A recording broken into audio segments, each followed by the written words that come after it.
Hello बच्चों, नमस्कार। विराम फिजिक्स क्लास 11th में मैं सभी बच्चों का स्वागत करता हूं बड़े उत्साह के साथ। प्यारे बच्चों, इसके प्रीवियस जो वीडियो आप तक पहुंचा है, आपने चैनल को सब्सक्राइब किया है, लाइक किया है, आइकन बेल भी प्रेस किया है। तो आज जो मैं स्टार्ट करने चल रहा हूं, दो सदिशों का सदिश गुणनफल, दो सदिशों के सदिश गुणनफल के गुण, प्रॉपर्टीज ऑफ वेक्टर प्रोडक्ट और क्रॉस प्रोडक्ट। वेक्टर प्रोडक्ट, दो वेक्टरों का जो वेक्टर प्रोडक्ट है, वेक्टर गुणनफल है, इसके गुण निम्न है। पहला जो गुण है, वेक्टर गुणनफल क्रम विनिमय नहीं होता। Vector product does not obey commutative law। इसको एक्सप्लेन करें तो एक वेक्टर ए है और वेक्टर बी, इनके बीच का कोण थीटा है। अगर बेटा वेक्टर ए से बी की ओर चले तो ये थीटा धनात्मक लेंगे, क्योंकि ट्रिग्नोमेट्री में आप जानते हो, पहचानते हो। अच्छी बात है। ये कोण पॉजिटिव लेंगे। अगर हम बी से ए की तरफ आएंगे तो क्या होगा, ये निगेटिव लेते हैं, अतः है। आइए इसको समझाएं। Vector A cross vector B equal to mod of vector A और mod of vector B sine theta unit vector N. जरा यहाँ देखिए, चूंकि बी से ए की तरफ चले हैं, इसलिए vector B cross vector A equal to B ए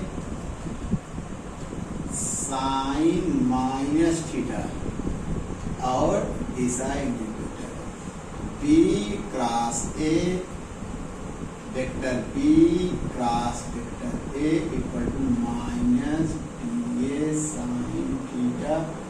आपको पता है साइन माइनस थीटा बराबर साइन थीटा। क्या स्पष्ट हो रहा है? क्या ये दोनों बराबर है बेटा? नहीं बराबर हैं। क्या बराबर हैं?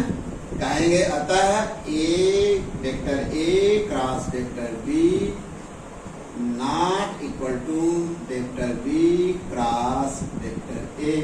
इसका मतलब हुआ वेक्टरों का क्रम बदलेंगे तो आपस में बराबर नहीं होंगे, अर्थात दो वेक्टरों का वेक्टर गुणनफल क्रम विनिमय नियम का पालन नहीं करता। जबकि स्केलर प्रोडक्ट में A dot B equal to क्या था, बी डॉट था। यहाँ आप कभी नहीं लिख सकते हैं vector A cross vector B equal to vector B cross vector A, कभी बराबर नहीं, क्योंकि यहाँ देख रहे हैं माइनस है, ये क्या है, ये पॉजिटिव है, ये नेगेटिव है। अच्छी बात है। दूसरा जो गुण इसका है वह है दो वेक्टरों वेक्टर गुणनफल वितरण नियम का पालन करता है। किसका नियम पढ़ाता है?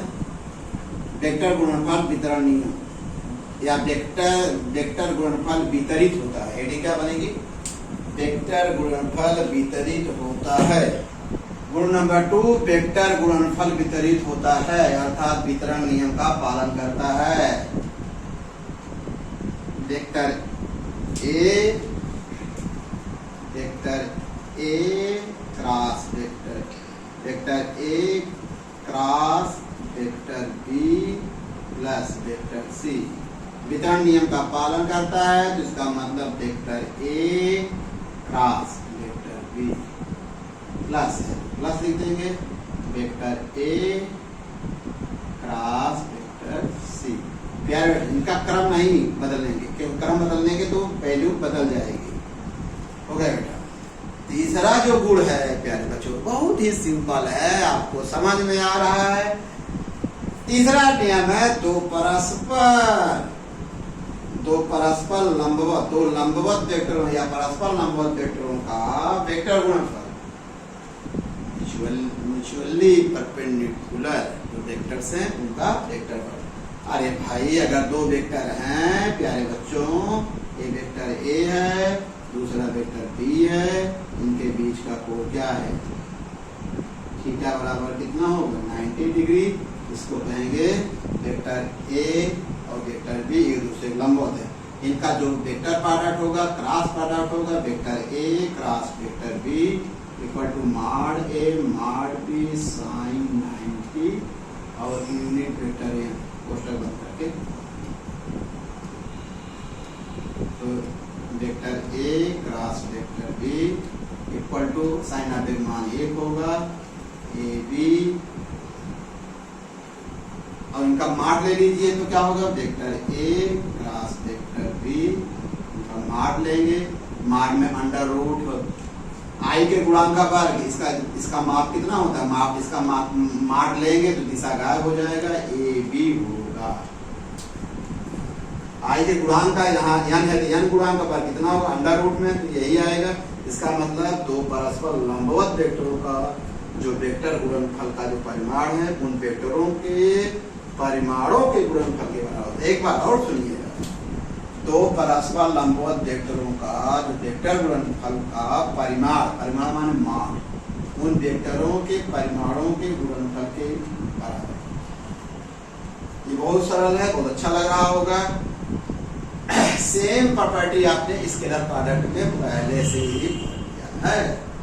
आइए बेटा, दो समांतर वेक्टरों का वेक्टर गुणनफल, दो समांतर रहेंगे तो इनके बीच अगर वेक्टर ए है, ये वेक्टर बी है, प्यारे बच्चों समांतर हैं तो इनके बीच का कोण 0 अंश होगा, तभी इनका वेक्टर प्रोडक्ट वेक्टर ए बहुत ही सिंपल है, mod A mod B sine 0 और यहाँ तथा दिशा देंगे तो बेटा क्या हो जाएगा, vector A cross vector B sine 0 का मान 0 यूनिट वेक्टर ना, अर्थात जब 0 गुणा कर देंगे तो यह हो जाएगा 0 वेक्टर होगा R0। इसका माने दो समांतर वेक्टरों का जो वेक्टर गुणनफल है वह 0 होता है। लेकिन स्केलर प्रोडक्ट में क्या पढ़े थे, वहां काश था तो इनके परिमाणों के गुणनफल के बराबर था। बच्चों अब आइए अगला जो प्रॉपर्टी है सेल्फ प्रोडक्ट, माने किसी वेक्टर का उसी वेक्टर से जो गुणा करने, माने किसी वेक्टर का उसी वेक्टर से वेक्टर गुणनफल क्या होगा, अगर वेक्टर ए है उसी वेक्टर में स्वयं से क्रॉस ए, इनके बीच का कोण क्या होगा 0 होगा, जानते हो। अरे भाई वेक्टर ए का करोगे तो कोण के लिए दो रेखाएं बेटा जरूरी है ना, कोण की परिभाषा समतल में दो रेखाओं के बीच का झुकाव कोण होता है, यहाँ एक ही रेखा है झुकी नहीं है, कोण 0 होगा, अर्थात इनके बीच कोण 0 हुआ तो vector A cross vector A mod A sine 0 और चूंकि सदिश राशि है यूनिट वेक्टर ये 0 होगा अर्थात 0। सबसे इंपॉर्टेंस लंबकोणी एकांक वेक्टर आई जे के, लंबकोणी एकांक वेक्टरों आई जे के का वेक्टर गुणनफल बहुत इंपॉर्टेंट है प्यारे बच्चों। बच्चों अब इस पर चर्चा करना है हमको, इसको आप लंबकोणी ऑर्थोगोनल यूनिट वेक्टर परिभाषा जानते हो। यदि एकांक सदिश को x y z के अनुदिश रिप्रेजेंट किया जाए तो इसको i, इसको क्या कहते हैं j, इसको कहते हैं k। आइएगा x है y है z है, इसके और इसके सबके बीच को 90 अंश होता है, पता है बेटा। ये हुआ, एक और ले लेते हैं, ये सब देखो x हुआ ये y सबके बीच कितने अंश को आ रहा है, देखो ये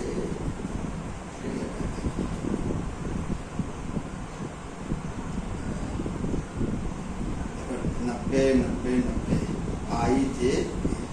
लेकिन ब्लैक बोर्ड पर तो ऐसे तो बना नहीं सकते। आइए बेटा इसको हम अच्छी तरह से समझाते हैं। यहाँ पहला पॉइंट डाल दो, आई कैप क्रॉस आई कैप मार वन इनके बीच कोण कितना होगा 0 1 सेम है ना। उसी वेक्टर का उसी यहाँ कैप है तो हो जाएगा साइन 0 बराबर 0। इसी प्रकार J cap cross J cap 1 × 1 sine 0 equal to 0 हो जाएगा। इसी प्रकार के कैप के माने के कैप क्रॉस के कैप इक्वल टू वही 1 × 1 साइन 0 बराबर 0। निष्कर्ष क्या निकला? निष्कर्ष यह निकला आई क्रॉस आई बराबर होगा जे क्रॉस जे इक्वल टू होगा के cross K equal to 0। Scalar product में 1 आया था, क्रॉस प्रोडक्ट में 0। इसका दूसरा सबसे इंपॉर्टेंट है फिर आई क्रॉस जे। क्रम नहीं बदला, आई के बाद जे आता, जे के बाद के आता, के बाद आई। क्रम बदलने से वैल्यू बदल जाएगी। इसको क्या लिखो लल्ला, बहुत ध्यान दीजिएगा, यहाँ ध्यान देने की बात है।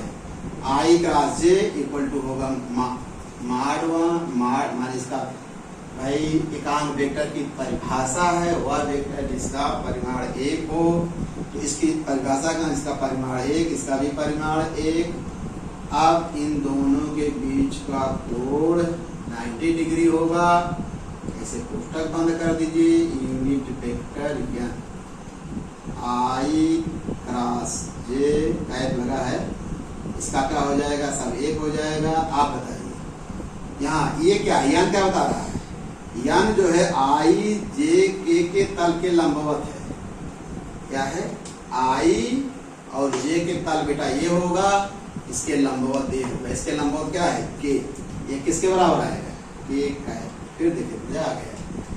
आई जे यन क्या बताता है कि माने आई क्रॉस जे की दिशा बताता है, जो इन दोनों के तल के लंबवत, इन दोनों का तल ये होगा, इसके लंबवत बेटा ये होगा।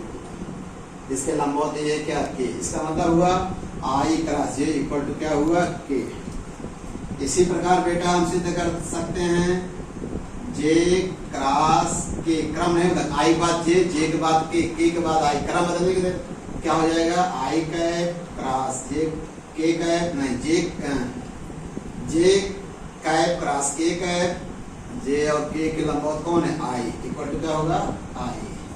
इसी प्रकार के कैप क्रॉस आई कैप, के और आई का लंबवत कौन है? जे। इसको और अच्छी तरह समझने के लिए बेटा एक सर्किल बना लो।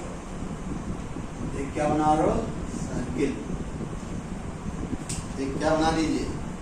एक सर्किल बना लीजिए, बढ़िया समझ आ जाएगा। यहाँ आई, यहाँ लिखिएगा जे, फिर यहाँ लिखिएगा के। अब यहाँ क्या लिख सकते हो? देख लो, I cross J equal to K, J cross K equal to I, I cross समझे नहीं? K cross I equal to J. माने आई जे लेंगे तो के आएगा, जे के लेंगे तो क्या आएगा? आई आएगा, के। ऐसे चले, क्रम नहीं बदलना चाहिए। अगर जे क्रॉस आई करे, क्रम बदल गया। जे के बाद के आता है, आई नहीं आता ना बेटा। अंग्रेजी का अल्फाबेट में चलो, तो इसलिए जे क्रॉस क्या करोगे? अगर कह दें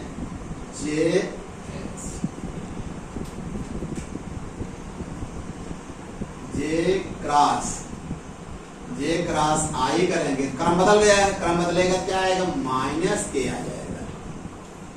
समझिए बेटा, अगर के आई क्रॉस के कर दीजिए, आई होता है आई जे के, फिर के आई होगा। क्रम ऐसे होगा, क्रम बदल दिए हैं। आई के बाद जे आता है, के नहीं आता, इसलिए माइनस जे होगा। समझे नहीं? क्रम बदलने से वही लिखेगा जो नंबर है, लेकिन माइनस आ जाएगा। ये बहुत इंपॉर्टेंट है बेटा, इस सर्किल से समझ गए। ओके, अच्छा से नोट्स बना लीजिएगा। बहुत अच्छा लगेगा आपको, लाइक करिएगा। Thank you.